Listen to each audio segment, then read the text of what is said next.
नमस्ते विद्यार्थी मित्र हो. Yash educational group Kopargaon Vaijapur Yeola, Sutavane school and junior college Vaijapur, Yash coaching classes Kopargaon, Yash science academy Yeola, Yash academy Vaijapur च्या माध्यमातून मी सुधीर सुतवणे आपल्या समोर केमिस्ट्री ह्या सब्जेक्टचा सॉलिड स्टेट हा चॅप्टर प्रेझेंट करत आहे.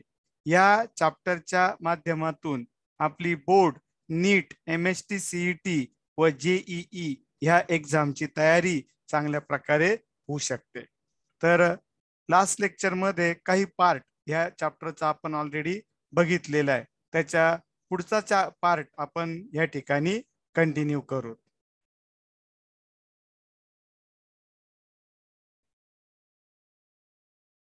क्वेश्चन घेतोय, explain the classification of crystalline solids.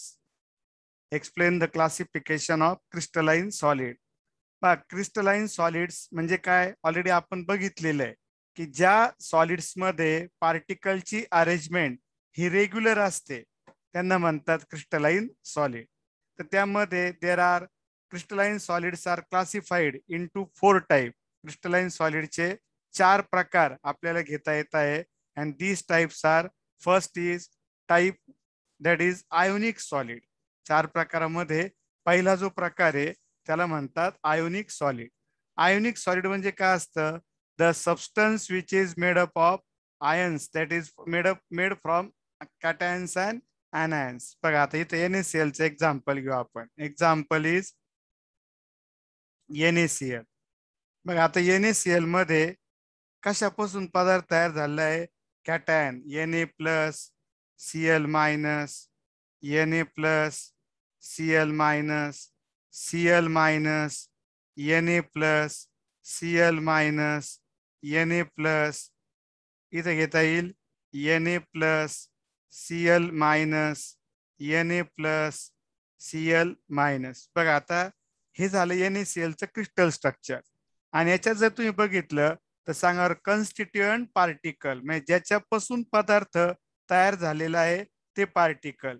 ज्याच्यापासून पदार्थ तयार झालेला आहे ते पार्टिकल त्यांना म्हणतो आपण कॉन्स्टिट्युएंट पार्टिकल. कोण आहे? कॅटायन. Na प्लस कोण आहे सांगा? Positive ion cation. आणि Cl मायनस निगेटिव्ह आयन आहे. Cl मायनस कोणता आहे सांगा? निगेटिव्ह. म्हणजे हा पदार्थ कॅटायन्स आणि अनायन्स म्हणजे पॉझिटिव्ह आणि निगेटिव्ह आयन्स पासून तयार झालेला आहे. तर याला म्हणतात आयोनिक सॉलिड. काय नाव द्यायचंय मित्रांनो याला? आयोनिक सॉलिड हे नाव त्या ठिकाणी दिलं जाऊ शकतं. कळालंय सर्वांना? सांगा मग. कॉन्स्टिट्युएंट पार्टिकल्स म्हणजे काय? ज्याच्यापासून पदार्थ तयार झालेला आहे ते पार्टिकल त्याला म्हणतात कॉन्स्टिट्युएंट पार्टिकल्स. कोण येते? Positive and negative ions. Positive ions म्हणजे कोण मित्रांनो? कॅटायन्स. आणि निगेटिव्ह आयन्स म्हणजे कोण? अनायन्स. येत आहे पॉझिटिव्ह आयन्स म्हणजे कॅटायन्स म्हणता येईल आणि निगेटिव्ह आयन्स म्हणजे अनायन्स म्हणता येईल. Constituent particles are positive and negative ions. Constituent particles कोण आहे? तर पॉझिटिव्ह आणि निगेटिव्ह आयन्स आहे. These are the constituent particle. Bonding attractive forces. आता पुढचा विचार करू तर बघा हा Na प्लस आहे, कोणता चार्ज आहे? पॉझिटिव्ह. हा Cl मायनस आहे, कोणता चार्ज आहे? निगेटिव्ह. तर पॉझिटिव्ह आणि निगेटिव्ह यांच्यामध्ये असणाऱ्या फोर्सला काय म्हणतात? Electrostatic force of attraction. काय असेल सांगा? The force of attraction present between positive and negative charges is called electrostatic force of attraction और it is called coulombic force of attraction. मग बॉन्डिंग फोर्सेस कोणते सांगा मित्रांनो? स्ट्रॉंग, इलेक्ट्रोस्टॅटिक और coulombic forces of attraction. Bonding forces कोणते?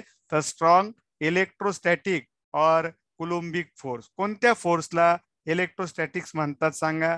The force of attraction present between positive and negative charges is called electrostatic force of attraction.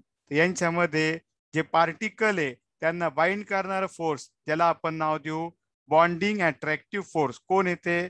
It is the strong electrostatic और त्याला दुसरं नाव आहे Coulombic force. कोणामध्ये असतं सांगा? Forces of attraction कोणामध्ये between cation and कॅटायन्स and anions. कॅटायन्स म्हणजे positive ions आणि anions म्हणजे negative ions. That is the bonding force. Physical nature कसं असतं, they are hard but brittle. त्यांच्यातले जे बॉन्डिंग आहे ते सहजासहजी म्हणजे एकदा ब्रेक झालं परत फॉर्म होऊ शकत नाही आणि त्यामुळे त्यांचं नेचर हार्ड असतं, हार्ड बट ब्रिटल. हार्ड म्हणजे काय, कठीण असेल, जसं काच आहे, काच कठीण आहे, हार्ड आहे, पण जमिनीवर आदळलं तर काय होईल सांगा, फुटून जाईल, त्याला म्हणतात ब्रिटल. हार्ड आहे काच, एकदम हार्ड आहे, पण तरी सुद्धा ती काय असणार आहे, ब्रिटल असणार आहे. मग तसं इथं ionic solids are hard and brittle. melting point is very high and it is approximately 600 degree Celsius to 3000 degree Celsius. वेगवेगळ्या एलिमेंट वेगवेगळ्या सबस्टन्सेस नुसार वेगवेगळा राहू शकतो, साधारण 600 डिग्री सेल्सिअस पासून 3000 डिग्री सेल्सिअस पर्यंत. Electrical conductivity. आता बघा, सगळे हे जे आयन्स आहे जेव्हा इन सॉलिड स्टेट, जेव्हा हे कोणत्या स्टेटमध्ये, सॉलिड स्टेटमध्ये, तर these ions are fixed ions. हे कसे आयन्स आहे सांगा, फिक्स्ड आयन्स आहे. दे हॅव फिक्स पोझिशन, त्यांच्या जागा फिक्स आहे, म्हणजे ते जागा सोडू शकत नाहीये. आणि जर ते जागा सोडू शकत नाहीये तर त्या ठिकाणी ते इलेक्ट्रिसिटी कंडक्ट करू शकत नाही. का बरं, कारण इलेक्ट्रिसिटी कंडक्ट करण्याकरता कॅटायन्स आणि anionsचा फ्लो झाला पाहिजे. लक्षात घ्या, हे मेटल्स मध्ये फ्री इलेक्ट्रॉन असतात आणि आयनिक सॉलिड मध्ये कॅटायन्स आणि anions. लक्षात घ्या पुन्हा एकदा, मेटल्स मध्ये इलेक्ट्रिसिटी फ्लो होते फ्री इलेक्ट्रॉन्स मुळे, मेटल्स मध्ये इलेक्ट्रिसिटी फ्लो होत असते फ्री इलेक्ट्रॉन्स मुळे, पण आयनिक सॉलिड्स मध्ये इलेक्ट्रिसिटी फ्लो होते कॅटायन्स आणि anion.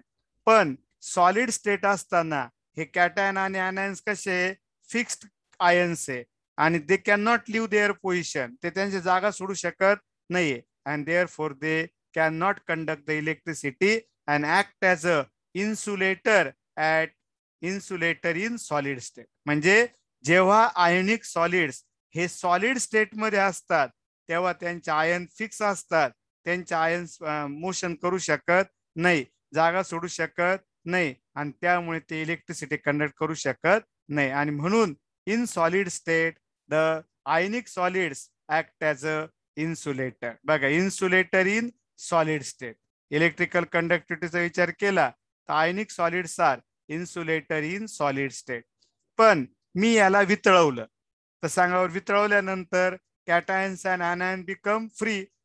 हे पदार्थ NaCl याला मी काय केलं, हिटिंग करून वितळवलं, तर वितळवल्यानंतर सांगा बरं, anions आणि कॅटायन्स काय होतील, फ्री होतील. And now they are free to conduct the electricity and therefore ionic solid become conductor in molten state. वितळवलेल्या स्थितीमध्ये हे पदार्थ काय होऊन जातात, कंडक्टर होतात. And in aqueous solution, and in aqueous solution. सांगा बरं, अँड इन ॲक्वियस सोल्युशनचा अर्थ काय होतो, इन ॲक्वियस सोल्युशनचा अर्थ होतो मोल्टन पाण्यामध्ये विरघळलेली स्थिती. ॲक्वियसचा अर्थ होतो इन वॉटर. ॲक्वियस शब्दाचा अर्थ काय सांगा, इन वॉटर. मग पाण्यामध्ये सांगा, आयन्स बिकम फ्री. पाण्यात विरघळल्यानंतर आयन्स कसे होत आहे, फ्री होत आहे. And therefore substance become good conductor of electricity. Substance काय होऊन जाईल मित्रांनो, गुड कंडक्टर ऑफ इलेक्ट्रिसिटी होऊन जाईल इन ॲक्वियस कंडिशन. कोणत्या कंडिशन मध्ये, ॲक्वियस कंडिशन. लक्षात आलं. एक्झाम्पल आहे NaCl, MgO, BO, खूप सारे, पण 2-3 एक्झाम्पल लक्षात ठेवा याच्यातले कोणते पण. All these are the examples of ionic solid. Now we revise all these properties once again. एकदा पुन्हा आपण सर्व प्रॉपर्टी रिवाइज करू. सांगा, पहिला, क्रिस्टलाइन सॉलिड म्हणजे कोण, तर ज्या पदार्थामध्ये कॉन्स्टिट्युएंट पार्टिकलचे अरेंजमेंट रेग्युलर असते त्यांना म्हणतात क्रिस्टलाइन सॉलिड. क्रिस्टलाइन सॉलिड किती टाइप मध्ये डिवाइड केले गेले, तर crystalline solids are divided into 4 types. Crystalline solid हे 4 प्रकारांमध्ये आपण डिवाइड करू शकतो. Crystalline solids are divided into 4 types, classified into 4 type. कोणते कोणते येते? तर त्यातला पहिला प्रकार आपण बघितला आयोनिक सॉलिड. सांगा, आयोनिक सॉलिड मध्ये आपण पॉइंट घेणार. पहिला पॉइंट राहील याच्यात आयोनिक सॉलिड मध्ये घटक पार्टिकल कोण असतात, कॉन्स्टिट्युएंट पार्टिकल कोण आहे, पार्टिकल मधलं बॉन्डिंग फोर्स कसं आहे, त्यानंतर फिजिकल नेचर कसं आहे, नंतर with respect to melting point काय कंडिशन आहे, what about electrical conductivity, and the last point is the example. सांगा आता आयनिक सॉलिड मध्ये कॉन्स्टिट्युएंट पार्टिकल कोण असतात? तर आयनिक सॉलिड मध्ये कॉन्स्टिट्युएंट पार्टिकल असतात कॅटायन्स आणि anions, म्हणजे पॉझिटिव्ह आणि negative ions. Constituent particles are positive and negative ions. Bonding forces कोणते? तर सांगा बरं, कॉन्स्टिट्युएंट पार्टिकल कोण आहे? पॉझिटिव्ह आणि निगेटिव्ह आयन्स आहे, आणि त्यामुळे बॉन्डिंग फोर्सेस आहे पॉझिटिव्ह आणि निगेटिव्ह आयन मध्ये असणार फोर्स ऑफ अट्रॅक्शन, ज्याला आपण म्हणतो स्ट्रॉंग इलेक्ट्रोस्टॅटिक और coulombic force of attraction between cations and anion. Physical nature कशा असतात? हार्ड म्हणजे कठीण आहे पण ब्रिटल ठिसूळ आहे. Melting point is high.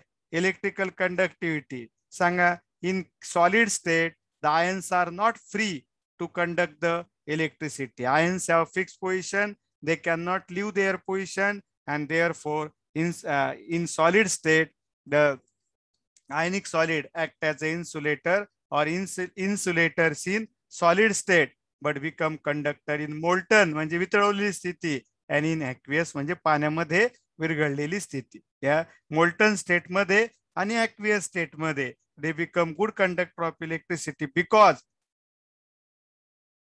the ions are free for motion, they are free to conduct the electricity. आणि आयन्स मुळे जर इलेक्ट्रिसिटी फ्लो होत असेल मित्रांनो, तर त्यावेळेस त्याला म्हणतात इलेक्ट्रोलायटिक कंडक्शन. काय म्हणतात सांगा मित्रांनो त्याला? Electrolytic conduction.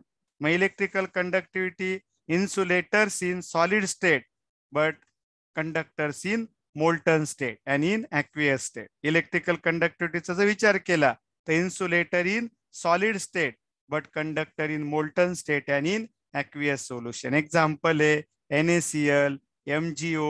सांगा बरं, positive constituent particle, positive negative ion, forces, electrostatic forces, physical nature, hard but brittle, melting point is high. About conductivity, insulator in solid state and conductor in molten state and in aqueous state. Example NaCl, MgO, etc. तर हे सर्व लिहून घ्या मित्रांनो.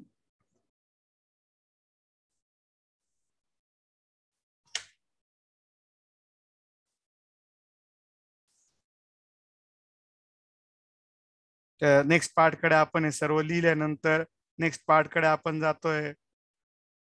Video pause करून लिहून घ्यायचंय सर्वांनी.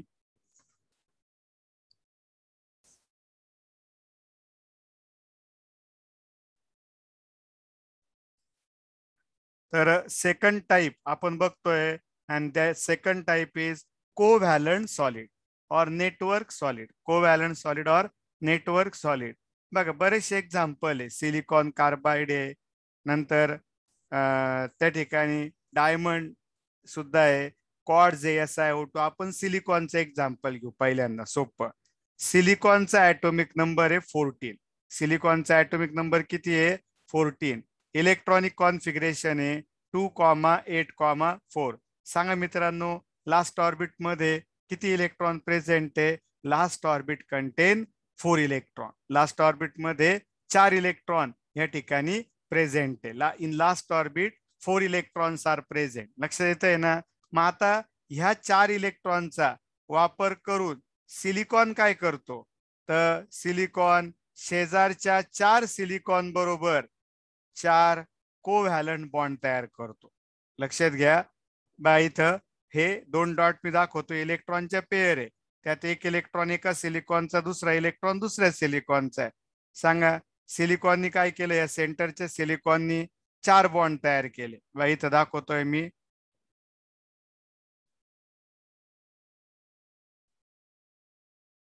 बघा, हा सिलिकॉनचा ॲटम आहे जो स्वतःचे लास्ट ऑर्बिटचे किती इलेक्ट्रॉन आहे? 4. त्या 4 इलेक्ट्रॉनचा वापर करून किती बॉन्ड तयार करतोय? 4 कोव्हॅलंट बॉन्ड तयार करतोय. किती बॉन्ड तयार करतोय? 4 कोव्हॅलंट बॉन्ड त्या ठिकाणी तयार करतोय. आता हा सिलिकॉन सुद्धा किती बॉन्ड तयार करेल? हा सुद्धा 4 कोव्हॅलंट बॉन्ड शेजारच्या सिलिकॉन बरोबर तयार करेल. मग हे 4 कोव्हॅलंट बॉन्ड शेजारच्या सिलिकॉन बरोबर. असं करत करत प्रत्येक सिलिकॉन किती किती बॉन्ड तयार करेल मित्रांनो? 4 बॉन्ड तयार करेल. प्रत्येक कोणता पण सिलिकॉन घेतला तर त्याचे किती बॉन्ड असतील सांगा? 4 बॉन्ड त्या ठिकाणी असणार आहे. बघित आपण काही रिप्रेझेंटेटिव्ह दाखवले नाही सिलिकॉनचे 4 बॉन्ड. ह्या सिलिकॉनचे पण किती असतील? 4 बॉन्ड असतील. बघा हे आपण इथं काढले. आता पुढं पण घेता येईल.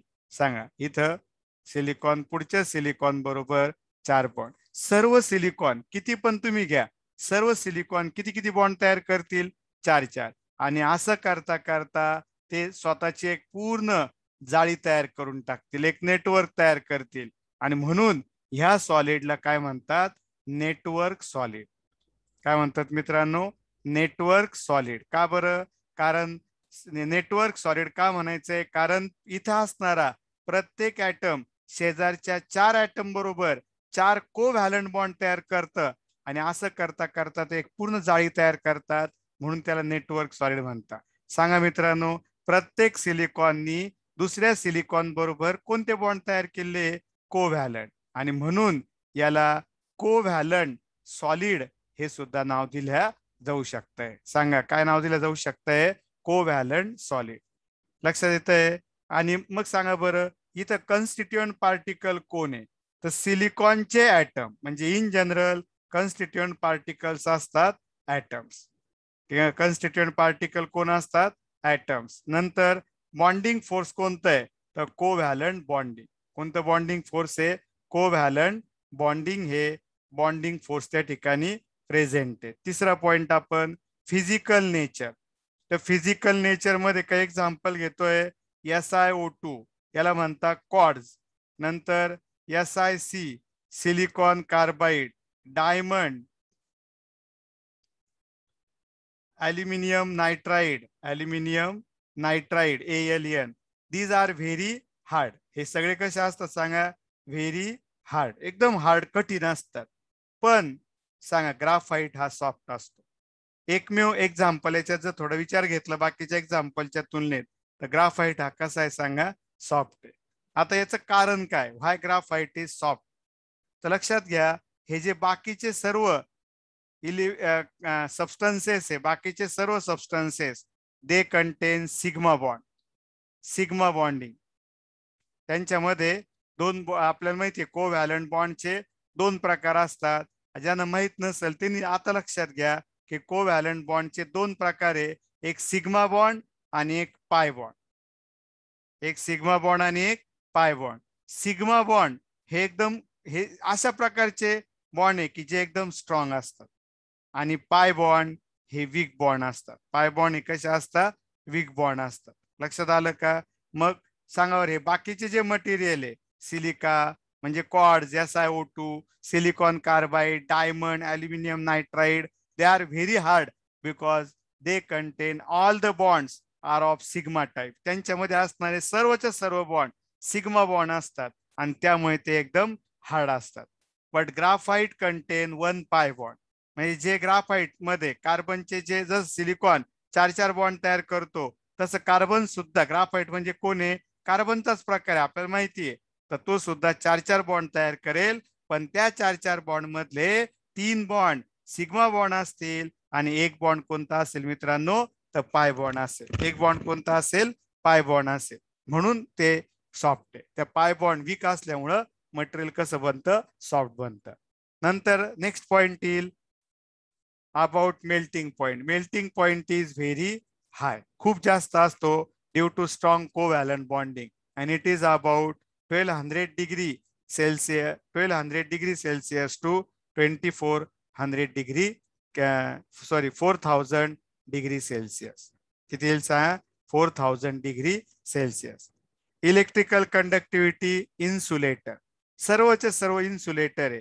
except graphite. Graphite is a good conductor of electricity and the reason is again pi bonding. सांगा बरं, ग्राफाइट मध्ये एक्सेप्शनली कोणतं बॉन्डिंग असतं? पाय बॉन्डिंग. पाय बॉन्ड कसे असतात? वीक. आणि त्यामुळे पाय बॉन्ड मध्ये ज्या इलेक्ट्रॉनच्या पेअर असतात मित्रांनो, these pair become free. म्हणजे त्या electrons present in pi bond become free to conduct the electricity and therefore graphite is good conductor of electricity. And the different examples are quartz, SiO2, silicon carbide, diamond, aluminum nitride are the different examples of the covalent or network solid. सांगा आता point काय काय? पहिला point विचारात घ्या. सांगा constituent particle कोण आहे? तर कोव्हॅलंट बॉन्डनी एकमेकाला अटॅच झालेले ऍटम्स आहे. सांगा कॉन्स्टिट्यूएंट पार्टिकल्स कोण कोण आहे? कोव्हॅलंट बॉन्डनी एकमेकाला अटॅच झालेले ऍटम्स आहे. नंतर बॉन्डिंग फोर्स कोणता आहे? तर कोव्हॅलंट बॉन्डिंग. सांगा मित्रांनो बॉन्डिंग फोर्स कोणता आहे? Covalent bonding. Physical nature, quartz, silicon carbide, diamond, aluminum nitride are very hard and graphite is exceptionally soft due to presence of pi bond. Melting point is very high, 1200 degrees Celsius to 4000 degrees Celsius. Electrical conductivity, insulator. All the substances of this type are insulator except graphite, which is good conductor of electricity again due to pi bonding. Example, quartz, SiO2, silicon carbide, diamond, aluminum nitride, etc. तर हे झालं all about covalent solid or network solid, which is the second type of the crystalline solid. जो second प्रकार आहे कोणाचा? Crystalline सॉलिडचा. Second type of the crystalline solid. लक्षात आले? हे झालं सेकंड टाइप. सर्वांनी व्हिडिओ पॉज करा आणि हे सर्व पॉइंट्स लिहून घ्या.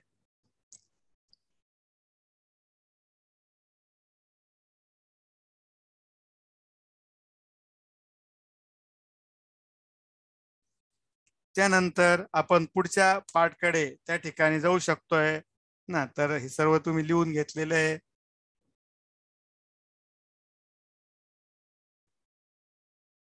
The next one is the metallic solid. पुढचा प्रकार कोणता आहे सांगा? Metallic solid.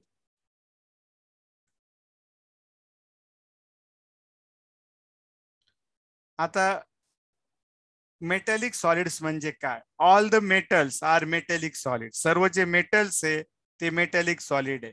आता एक बघा मित्रांनो, समजा आपण कोणता पण मेटल घेतला तर आपल्याला Na घेतलं, समजा एक्झाम्पल घेऊ Na. Naचा ऍटॉमिक नंबर किती आहे? 11. The electronic configuration is 2,8,1. The last orbit content 1 electron. Last orbit मध्ये किती इलेक्ट्रॉन प्रेझेंट आहे? तर 1 इलेक्ट्रॉन प्रेझेंट आहे. 1 electron is present in the last orbit. तर माझा तुम्हाला एक प्रश्न आहे मित्रांनो, हा जो शेवटचा 1 इलेक्ट्रॉन आहे हा सोडियमला लागतोय का नाही लागत आहे? काय उत्तर येईल? तर उत्तर येईल नाही लागत आहे. का बरं? कारण आपल्याला माहिती आहे स्टेबल कंडिशन सांगा ऑक्टेट रूल नुसार लास्ट ऑर्बिट मध्ये किती इलेक्ट्रॉन पाहिजे? 8. तर तो स्टेबल होतो. तर इथे 8 इलेक्ट्रॉन आहे पण इथे 1 आहे. मग हे स्टेबल नाहीये. उलट सोडियमने 1 इलेक्ट्रॉन डोनेट केला तर तो स्टेबल होणार आहे. आणि त्यामुळे हा 1 इलेक्ट्रॉन सोडियमशी बाइंडेड नसतो, लूजली बाइंडेड असतो. आणि sodium has a tendency to donate that electron. हा 1 इलेक्ट्रॉन डोनेट केला तर सोडियमचं इलेक्ट्रॉनिक कॉन्फिगरेशन काय होईल मित्रांनो? 2,8 which is a stable. 1 electron donate केला तर म्हणजे समजा बघा आता Na 2,8,1 त्यांनी 1 इलेक्ट्रॉन डोनेट केला. काय झालं? Na प्लस 2,8 आणि 1 इलेक्ट्रॉन डोनेट केला. तर this is the stable condition. ही काय सांगा? स्टेबल कंडिशन आहे. And therefore Na has a tendency to donate this electron. मग आता एखादा क्रिस्टल आपण घेतला Na. समजा आता मी एक Na हा क्रिस्टल घेतला. तर ह्या Na क्रिस्टल मध्ये मी एकदम सोपा प्रकार घेतोय आणि किती ऍटम्स घेतोय? For example this Na crystal content 3 atoms of Na. पण ते जे ऍटम आहे ते Na म्हणून नसतील मित्रांनो, Na प्लस म्हणून असतील. लक्षात येत आहे का? का बरं? कारण एक इलेक्ट्रॉन लूजली बॉन्डेड होता. आणि प्लीज सर्वांनी लक्षात घ्या की प्रत्येक सिलिकॉन ॲटमचा एक इलेक्ट्रॉन फ्री राहील आणि तो क्रिस्टल मध्ये कुठं पण फिरत राहील.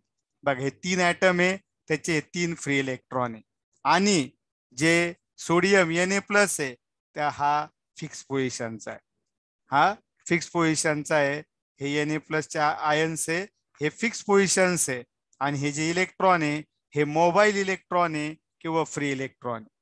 म्हणजे याचा अर्थ सांगा, मेटलच्या क्रिस्टलमध्ये कॅटायन्स प्रेझेंट असतात and they have fix position. Cation present आहे आणि these cations are surrounded by free electron. Positive ions are surrounded by free electron. Positive ions or cations surrounded by free electron. कळालं का? आता हे जे फ्री इलेक्ट्रॉन आहे हे फिरत असतात आणि प्रत्येक Na+च्या भोवती त्याचं एक स्वतःच फील्ड असतं. पॉझिटिव्ह चार्जचं फील्ड आहे. सांग, हे रेड कलरने मी दाखवलेलं आहे पॉझिटिव्ह चार्जचं फील्ड. आता हा इलेक्ट्रॉन समजा ह्या पॉझिटिव्ह चार्जच्या फील्डमध्ये आला. हा इलेक्ट्रॉन कुठं आला? पॉझिटिव्ह चार्जच्या फील्डमध्ये. सांगा बरं, म्हणजे हा इलेक्ट्रॉन समजा आता इथं नाहीये, तो इथून इथं आला ह्या Na+च्या शेजारी. तर ज्या वेळेस तो कुठे येईल? ह्या Na+च्या शेजारी येईल तेव्हा कॅटायन आणि फ्री इलेक्ट्रॉन यांच्यात बॉन्ड तयार होईल आणि तो बॉन्ड असेल मित्रांनो मेटॅलिक बॉन्ड. सांगा, मेटॅलिक बॉन्ड हा कोणामध्ये असणारा बॉन्ड आहे? तर मेटल, कॅटायन आणि फ्री इलेक्ट्रॉन. आता मित्रांनो ह्या बॉन्डची स्पेशल प्रॉपर्टी आहे, हा बॉन्ड कुठं पण तयार होतो आणि कुठं पण ब्रेक होतो. हा इलेक्ट्रॉन सध्या इथं आहे, मग Na+ आणि याच्यात बॉन्ड तयार झाला, पण पुढच्या वेळेस हा इलेक्ट्रॉन इकडे पण जाऊ शकतोय कारण तो फ्री इलेक्ट्रॉन आहे, तो कुठेही फिरत राहील. त्यामुळे मेटॅलिक बॉन्ड हे स्ट्रॉंग आहे, पण ते कुठेही ब्रेक होऊ शकतात, कुठेही फॉर्म होऊ शकतात. लक्षात आलं का? साधारण ही कंडिशन कोणासारखी आहे? तर बघा मी तुम्हाला एक एक्झाम्पल सांगतोय. समजा एक रिजन आहे आणि त्या रिजन मध्ये एक मोबाईलचा टॉवर आहे. त्या रिजन मध्ये काय प्रेझेंट आहे? एक मोबाईलचा टॉवर.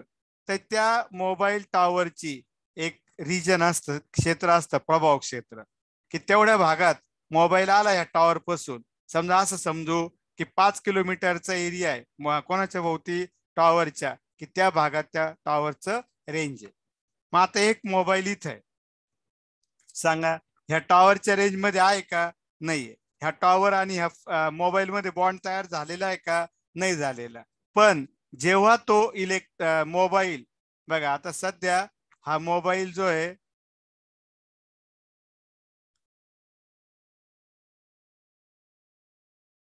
हा मोबाईल आहे आणि हा टॉवर आहे, हे त्याचं क्षेत्र आहे. हा मोबाईल इथं आहे तर त्याचा तो रेंजच्या बाहेर आहे. पण कधीतरी तो समजा इथं आला, म्हणजे तो आता इथं नाहीये. लक्षात घ्या, इथं नाहीये, तो जागा बदलली आणि तो इथं आला. सांगा बरं, आता ह्या टॉवरच्या क्षेत्रात आला तर मोबाईल कुठं आला? रेंज मध्ये. तुम्ही पण कुठं आहे? रेंज मध्ये आहे ना? रेंज मध्येच राहा, रेंजच्या बाहेर जाऊ नका. सांगा बरं, आता याच्यात आणि याच्यात काय तयार झालं? बॉन्ड तयार झाला. आणि असा जो बॉन्ड आहे तोच इथं असेल. सांगा बरं, या टॉवरच्या ऐवजी इकडं कोण आहे? Na+.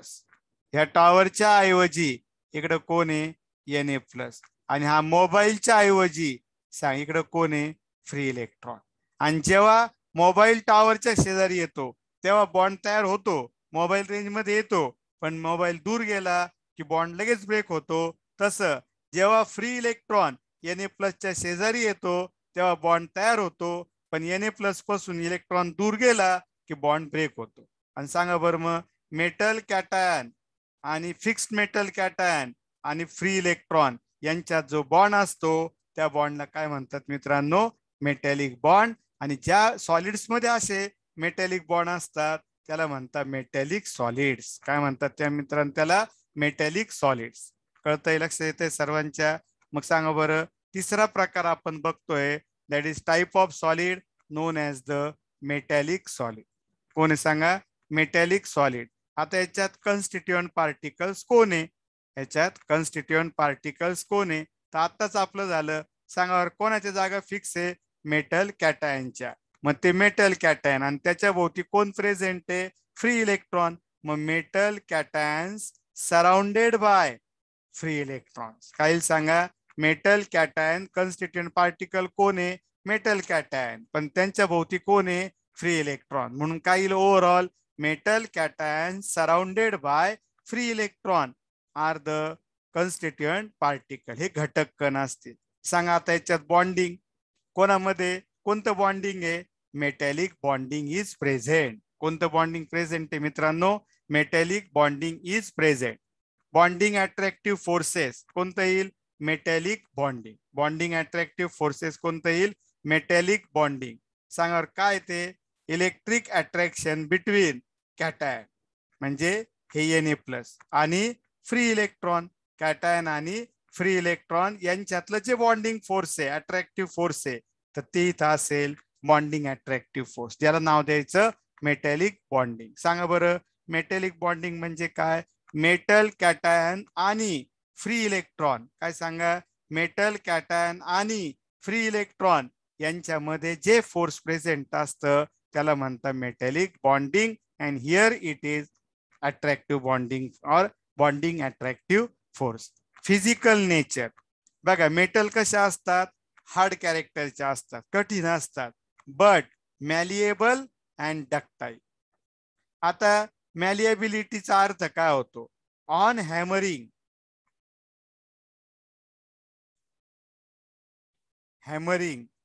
they can be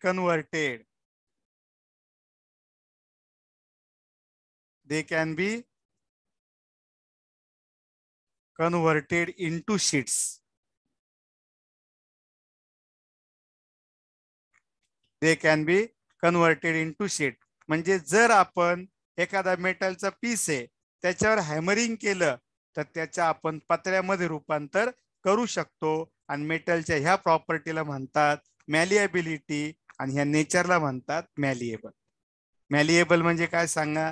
hammering केल्यानंतर जर एखाद्या पदार्थाला पत्र्यामध्ये रूपांतरित करता येत असेल तर त्याच्या ह्या प्रॉपर्टीला म्हणतात मॅलिएबिलिटी. काय म्हणतात सांगा? मॅलिएबिलिटी. मग मॅलिएबिलिटी काय आहे? On hammering they can be converted into sheets. Hammering केलं तर त्यांना आपण कशात कन्वर्ट करू शकतो? On hammering they can be converted into sheets. त्याला आपण पत्र्यात रूपांतरित करू शकतोय. आणि डक्टाईल म्हणजे काय? On stretching they can be converted into wires. They can be converted into wires on elongation. म्हणजे जर आपण इलॉंगेशन केलं, त्यांना ताणलं तर ते वायर मध्ये सहजपणे कन्वर्ट होऊ शकतात. त्यांच्या ह्या प्रॉपर्टीला म्हणतात डक्टिलिटी. काय म्हणतात मित्रांनो? डक्टिलिटी. मग सांगा बरं मेटल्स कशा असतात? Metals are hard but malleable and ductile. Hard असतात पण ब्रिटल वगैरे नसतात. तर ब्रिटलच्या ऐवजी काय असतात मित्रांनो? Malleable and ductile. What is mean by malleability? On hammering they can be converted into sheets. That is called malleability. And what is ductility? On stretching they can be converted into wires. That is called ductility. Metals are malleable and ductile. Melting point, wide range, मोठी range असते, and that is from -39 degree Celsius to 3400 degree Celsius. म्हणजे एकदम कमी पण आणि एकदम जास्त, म्हणून त्याला म्हणतात wide range. Electrical conductivity they are already तुम्हाला माहिती आहे. सर्व मेटल्स हे good conductor of heat and electricity असतात. Metals are good conductor of heat and electricity. Example common metal copper, silver, ferrous, magnesium and some alloys like brass, bronze. Brass म्हणजे पितळ. Brass म्हणजे काय? पितळ. आणि ब्रॉन्झ म्हणजे काय? पितळामध्ये जर आपण निकेल ऍड केलं तर ब्रॉन्झ तयार होत असतं. लक्षात आलं? ते हे अलॉईज आहे. अलॉईज म्हणजे 2-3 मेटल एकत्र करून तयार केलेलं मटेरियल. जसं ब्रास, पितळ हे काही मेटल नाही मित्रांनो, ते अलॉय. का बरं? त्यात कॉपर आणि झिंक एकत्र केलेलं असतं. 80% कॉपर असतं, 20% झिंक असतं, मग त्याला अलॉय म्हणतात. समजलं? मग बघा कन्स्टिट्यूएंट पार्टिकल कोण आहे? Metal cation surrounded by free electron और मोबाईल इलेक्ट्रॉन. बॉन्डिंग फोर्स सांगा बरं. मेटल कॅटायन आणि त्याच्या शेजारी आलेला फ्री इलेक्ट्रॉन यांच्यामध्ये जे बॉन्ड तयार होतो त्या बॉन्डला काय म्हणतात मित्रांनो? Metallic bonding. मग मेटॅलिक बॉन्डिंग म्हणजे कोणामधलं बॉन्डिंग आहे? मेटल कॅटायन आणि free electron. Physical nature hard but malleable and ductile. Melting point wide range -39 degree Celsius to 3400 degree Celsius. Electrical conductivity good conductor of heat and electricity. Common metals are the examples and some alloys are the examples. तर हे सर्व समजलेलं आहे. पूर्ण लिहून घ्या व्यवस्थित. Video pause करा आणि लिहून घ्या.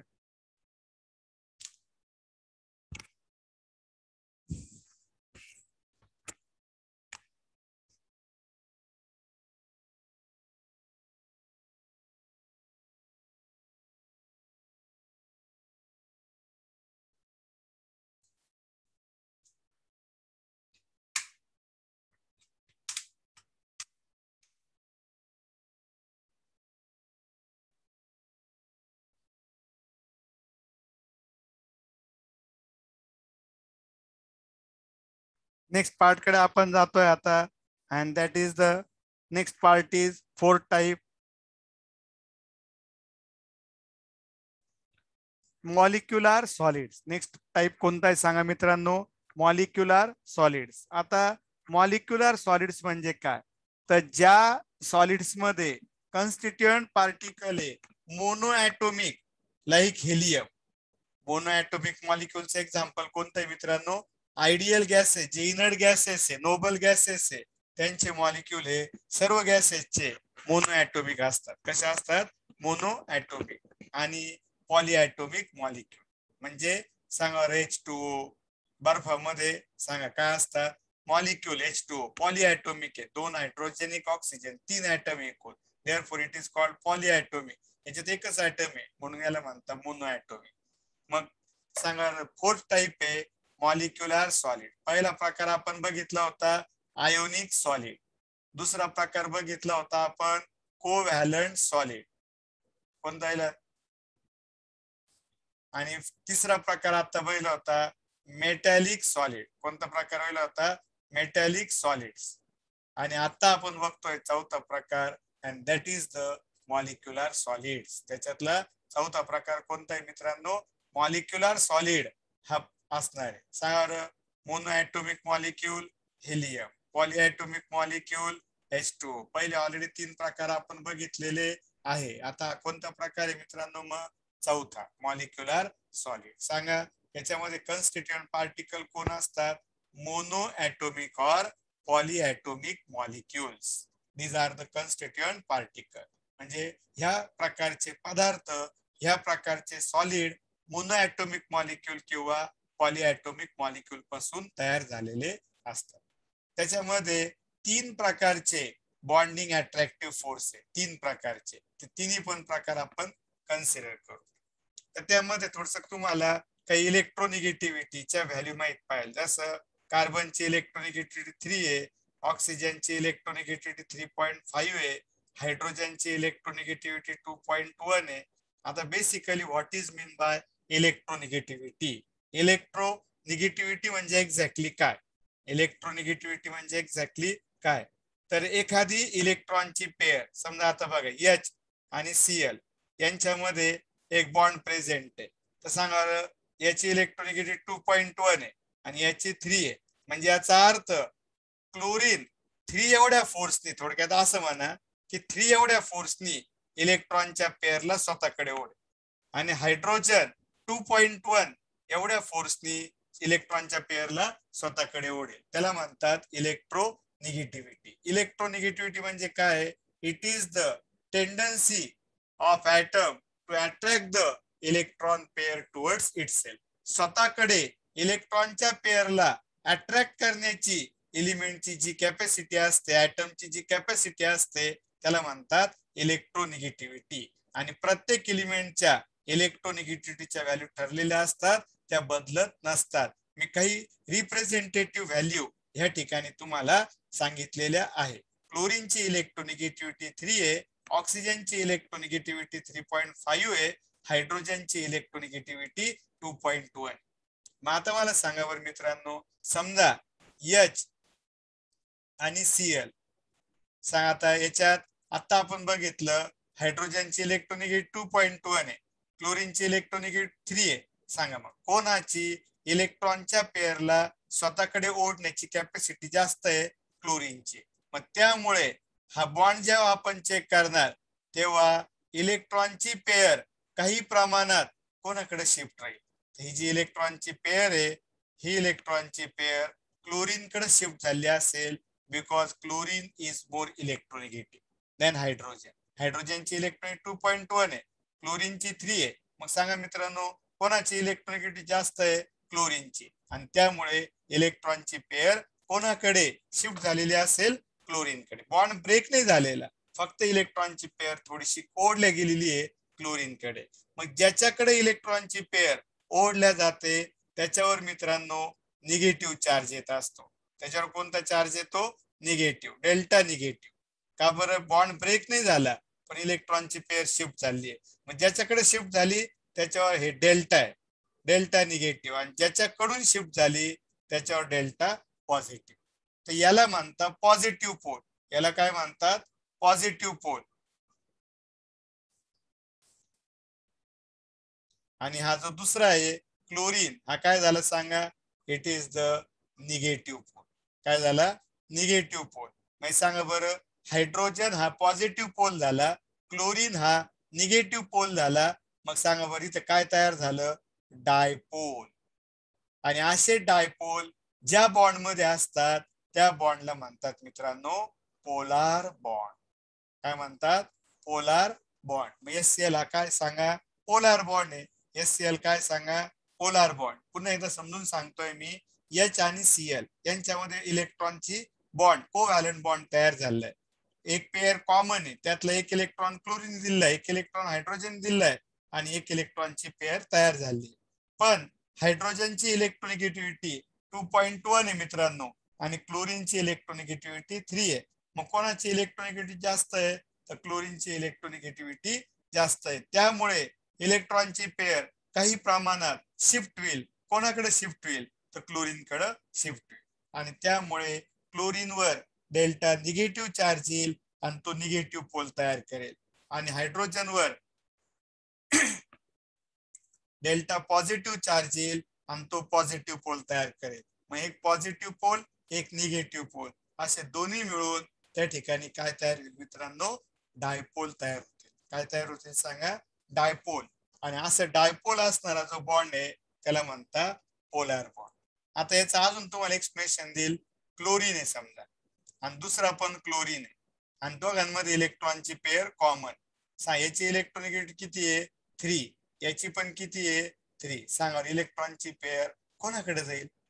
कोणाकडे जाणार नाही, कारण सेंटरला राहील. कारण याची जेवढी इलेक्ट्रोनिगेटिव्हिटी आहे तेवढीच याची पण आहे आणि त्यामुळे इलेक्ट्रॉनची पेअर सेंटरला राहील आणि कोणावरच कुठलाही चार्ज येणार नाही.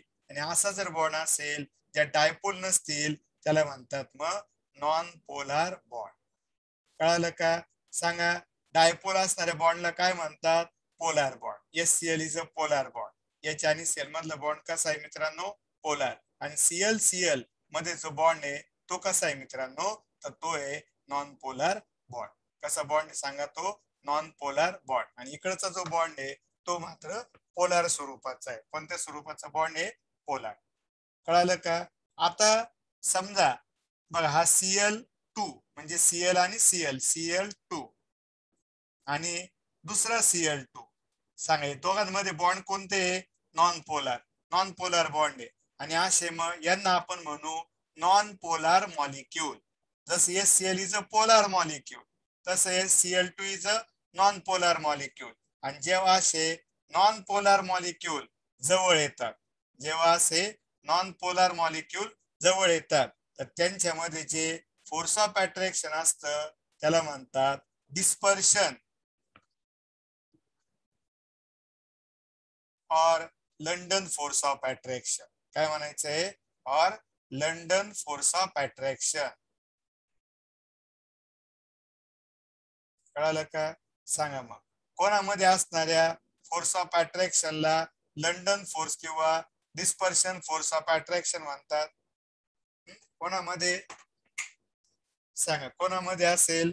जे नॉन पोलार मॉलिक्यूल आहे, जे नॉन पोलार मॉलिक्यूल आहे, ज्यांच्यामध्ये डायपोल प्रेझेंट नाहीये, अशा मॉलिक्युल्स मध्ये जे फोर्स ऑफ अट्रॅक्शन असतं त्याला म्हणतात लंडन फोर्स और dispersion force of attraction.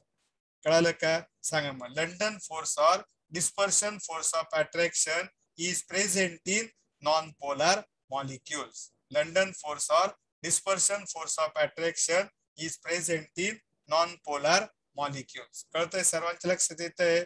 Then मग आता दुसरं वीक सांगा. आता नॉन पोलार मध्ये कोणतं आहे? डिस्पर्शन और लंडन फोर्स. पण जर आपण पोलारचं एक्झाम्पल घेतलं, कोणाचं एक्झाम्पल घेतलं? पोलार मॉलिक्युलचं. तर पोलार मॉलिक्युलचा विचार केला तर सांगा काय?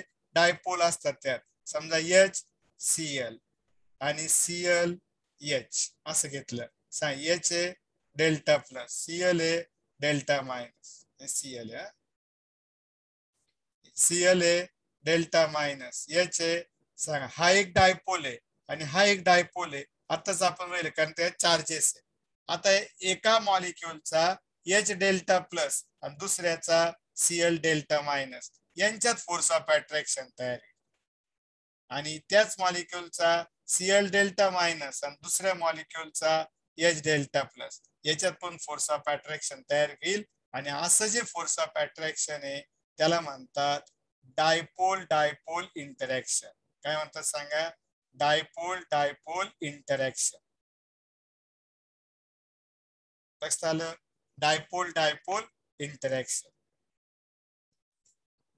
कळालंय सर्वांना? म्हणजे जे नॉन पोलार मॉलिक्यूल आहे त्यांच्यात जे फोर्स आहे ते डिस्पर्शन और लंडन फोर्स ऑफ अट्रॅक्शन, आणि जे पोलार मॉलिक्यूल आहे त्यांच्यामध्ये जे फोर्स ऑफ अट्रॅक्शन आहे त्याला म्हणतात डायपोल डायपोल इंटरॅक्शन. त्याला काय म्हणतात सांगा मित्रांनो? Dipole dipole interaction. कळतंय सर्वांना? हे ना? तर हे बघा आता डिस्पर्शन और लंडन फोर्सेस इन कोणामध्ये? नॉन पोलार मॉलिक्युल्स लाईक आपण वेगळे घेतलो Cl2 पण इथे वेगळे दिले. Solid CO2, argon H2, I2, CCl4, CH4 हे सर्व नॉन पोलार मॉलिक्यूल. सर्व कसे सांगा? Non polar molecules. Then weak dipole dipole interaction. Weak dipole dipole interaction in कोणामध्ये सांगा मित्रांनो? Polar molecules like HCl, SO2, liquid H2. Liquid H2 मध्ये सुद्धा डायपोल डायपोल इंटरॅक्शन असेल. आणि बर्फामध्ये जे बॉन्डिंग असतं मित्रांनो, याच्यामध्ये जे बॉन्डिंग असतं त्याला म्हणतात हायड्रोजन बॉन्डिंग. कोण काय म्हणतात सांगा त्याला? Hydrogen bonding. मग इन मॉलिक्युल्स लाईक आईस बर्फ, HF हायड्रोजन फ्लोराईड, NH3 यांच्यामध्ये हायड्रोजन बॉन्डिंग. असे 3 प्रकारचे बॉन्डिंग इथे लक्षात घ्यायचे. सांगा बरं नॉन पोलार मॉलिक्युल्स मध्ये जे बॉन्डिंग आहे त्याला काय म्हणायचं? डिस्पर्शन और लंडन फोर्सेस. नंतर डायपोल डायपोल मध्ये जे अट्रॅक्शन आहे त्याला म्हणतात डायपोल डायपोल इंटरॅक्शन. जे कोणामध्ये सांगा? पोलार मॉलिक्युल्स म्हणजे डायपोल असणारे मॉलिक्युल, जे चार्जेस असणारे molecule like HCl, SO2, liquid H2 etcetera. Hydrogen bonding in molecules like ice, HF, NH3 etcetera. ते झालं सांगा बॉन्डिंग अट्रॅक्टिव्ह फोर्सेस. तर व्हिडिओ पॉज करा आणि हे सर्व लिहून.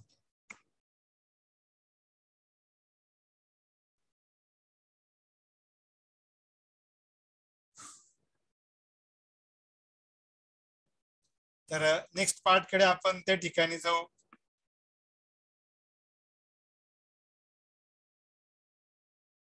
फिजिकल नेचर सांगा रे कसे असतात? They are comparatively soft. ते कम्पॅरेटिव्हली सॉफ्ट असतात मित्रांनो. त्यानंतर त्यांचा मेल्टिंग पॉइंट लो असतो, -272 degree Celsius to 400 degree Celsius. They are poor conductor of heat and electricity. Example argon, hydrogen, HCl, SO2, ice, HF, NH3 These are the different examples of the molecular solid. सांगा बरं मग molecular सॉलिडचे points आपल्याला पुन्हा revise करता येतील. काय काय? पहिलं, constituent particle कोण असतात? The constituent particles are monoatomic or polyatomic molecule. Bonding attractive forces किती प्रकारचे असतात? 3 प्रकारचे. पहिलं, नॉन पोलार मॉलिक्युल मध्ये डिस्पर्शन और London forces. Example, solid CO2, argon, H2, I2, CCl4, CH4 etcetera. नंतर ज्यांच्यामध्ये डायपोल प्रेझेंट असतात, जे मॉलिक्युल पोलार असतात, चार्जेस असणारे असतात, लाईक एक्झाम्पल HCl, त्यांच्यामध्ये असतं विक डायपोल डायपोल इंटरॅक्शन. आणि पाणी, बर्फ, लिक्विड नाही, बर्फ, HF, NH3 यांच्यामध्ये जे बॉन्डिंग असतं मित्रांनो, त्याला काय म्हणतात? Hydrogen bonding. त्यानंतरचा विचार केला तर physical nature, they are soft, melting point is low, then electrical conductivity, poor conductor of heat and electricity. Example, argon, H2, HCl, SO2, ice, HF, NH3, etc. So these are the different types of solids. हे वेगवेगळ्या प्रकारचे solids या ठिकाणी आपण consider केले. 4 प्रकारचे solids आपण घेतले, क्रिस्टलाइन सॉलिड, आणि त्यांच्या काय काय प्रॉपर्टीज आहे ते सर्व ह्या लेक्चर मध्ये आपण कंप्लीट केलेले आहे. हे सर्व तुम्ही लिहून घेतलेले आहे. लिहून घेतले नसेल ते पूर्ण लिहून घ्यायचंय मित्रांनो. आणि आजचं हे लेक्चर आपण इथंच थांबवतोय. Thank you friends, thank you very much.